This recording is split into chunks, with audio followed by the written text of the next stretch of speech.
everybody, thank you all so much for tuning in to another video. This video is just going to simply be about what I've learned through transitioning from transitioning to relax to natural. And pretty much because the other day I was asked a question by a friend. I went out to dinner with my sister and her friend, and my sister's friend asked what has been the hardest part for me so far going natural, transitioning, what's been so hard.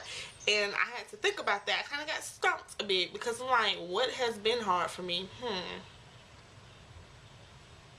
Really, nothing has been too hard.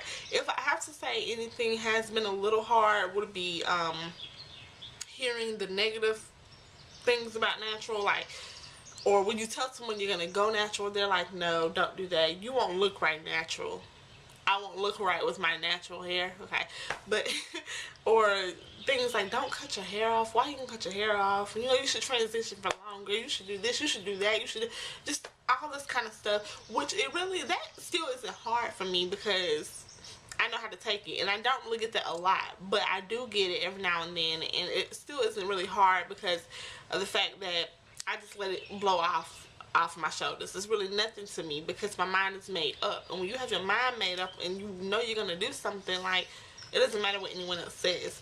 But if anything, that would be the hardest part because nobody wants to hear that. Nobody wants to hear shoulda, woulda, coulda done anything. This is what I'm going to do, and so you like it or you don't like it. One thing that I think that I may have made the mistake of doing is telling people that I'm going natural or that I'm transitioning, or telling people that I'm going to end up big chopping my hair, and trying to explain to them why, trying to explain to them what it's gonna, you know, be, and why I'm doing this and what I mean when I say big chop, and just explain to them, you know, what this is, because I think that was a mistake because they still are gonna think of it as one way and not the other. They don't really see the positiveness that comes from this like I do.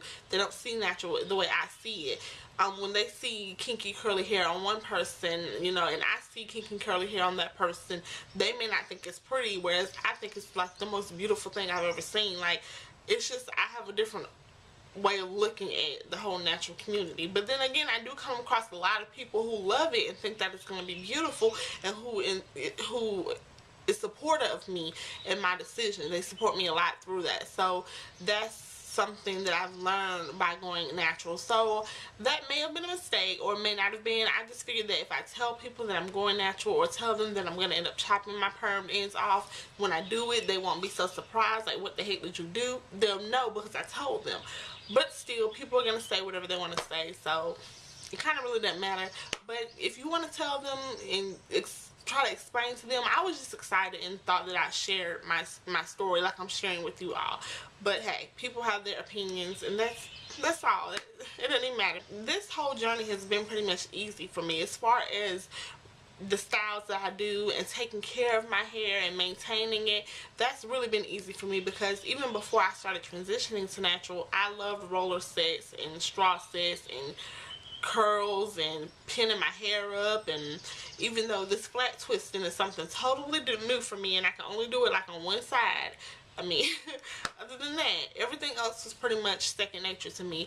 And I love accessories, hair accessories, and jewelry and makeup. And when you go natural, it's kind of like that's what you bring out of you. You know, you bring your outer beauty, and you rock you know, you just be you and show your confidence. And so that's one thing I love about this whole natural community, because I have yet to go to a natural channel and watch a journey where it has not been positive, where it's just been nothing but negativity, because I just don't think it's possible. Like, I have not come across a channel that's gave me that vibe at all. Every natural hair journey, every blog, everything I've went on has been positive.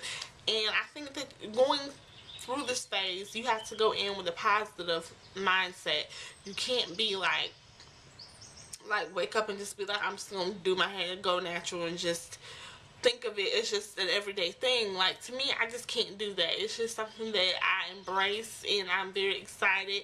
I've been doing this for 6 months now, and I'm proud of myself. And not only have I been doing this for 6 months, but I've been doing this with no heat at all. So this whole journey started for me as a no heat journey. Then it kind of went to a natural journey, because I used to have a short haircut and I used to flat iron my hair, especially the front, all the time, and I noticed it thinning out in the front. So I said, I'm not gonna put no more heat on it. But then I'm like, well, what am I gonna do to my hair if I don't put no heat and flat iron on it?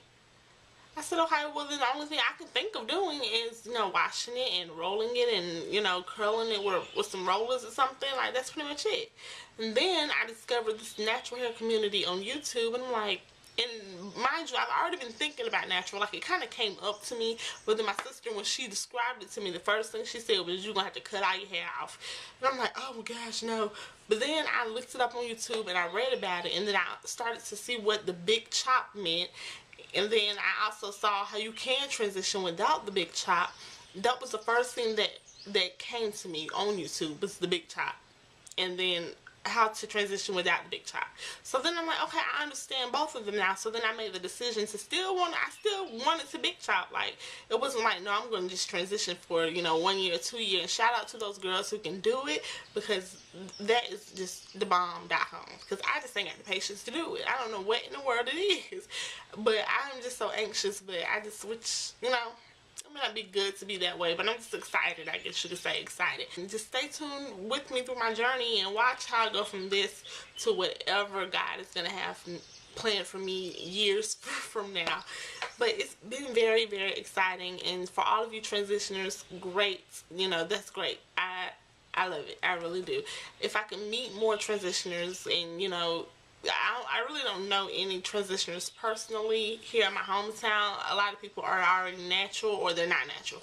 But stay tuned, stay tuned and watch more videos, and definitely leave comments and subscribe. Hello, definitely do that.